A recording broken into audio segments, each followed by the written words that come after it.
ചെന്നാല് കാറ് കാണുന്നുണ്ടല്ലോ. ആ കാറ്റുണ്ടല്ല, കാറ് മാറും. വരി, നമ്മുടെ ചങ്ങായിക്കും വെള്ളത്തിൽ പോരണമെന്നുണ്ട്. ആരെ ബാബു സാറോ?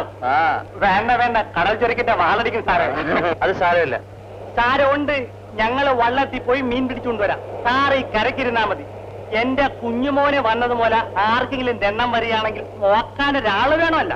കുഞ്ഞിനെങ്ങനെയുണ്ട്? സാറിന്റെ ഒറ്റ നേരത്തെ മരുന്ന് കൊടുത്തപ്പോഴേ സൂക്കേട് പോയി. സത്യം പറയാലോ, സാറ് മരുന്നിനെ കുറിച്ച് ചെന്നപ്പം എനിക്ക് ഇച്ചിരി സംശയം ഉണ്ടായിരുന്നു. സാറിന് ചികിത്സിക്കാൻ അറിയാമോ? ആ ഇപ്പൊ മനസ്സിലായില്ലേ, സാറിന് ചികിത്സിക്കാൻ അറിയാവുന്നു. കൊള്ളാം. സാറില്ലായിരുന്നെങ്കിൽ എന്റെ കുഞ്ഞുമോനെ മെഡിക്കലിൽ കൊണ്ടുവേണ്ടി വന്നേനെ. സാറേ, നമ്മുടെ വയറ്റിന് ഇവിടെ ആയിട്ട് ചിലപ്പോൾ വേദന, ഒത്തിരി മരുന്ന് കഴിച്ചതാ. ഒന്ന് നോക്കിയാട്ടെ. എത്ര ആളായി തുടങ്ങിയിട്ട്? കുറച്ചു നാളായി. ഇവിടെയാണോ? കുറച്ച് താപ്പോട്ട്. ആ അവിടെ. ഇതെന്താ മമ്മൂക്ക, കടാപ്പുറം ആശുപത്രിയാക്കാൻ പോവാണാ? ഈ കടപ്പുറത്ത് നമുക്ക് നല്ലൊരു ആശുപത്രി ഉണ്ടാക്കാൻ പറ്റൂ. കാശും ചക്രവും പെരുത്തില്ലെങ്കിലും നമുക്കെല്ലാം പടച്ചോന്നെന്ന നല്ലൊരു മനസ്സില്ലേ? നമ്മളെല്ലാം ഒത്തുകൂടിയാ ഒന്നാമതൊരു ആശുപത്രി ബാബു സാറിന് ഉണ്ടാക്കി കൊടുക്കാം. മതി, തലവലിക്ക് വെച്ച് പിടിച്ചോ പിടിച്ചോ.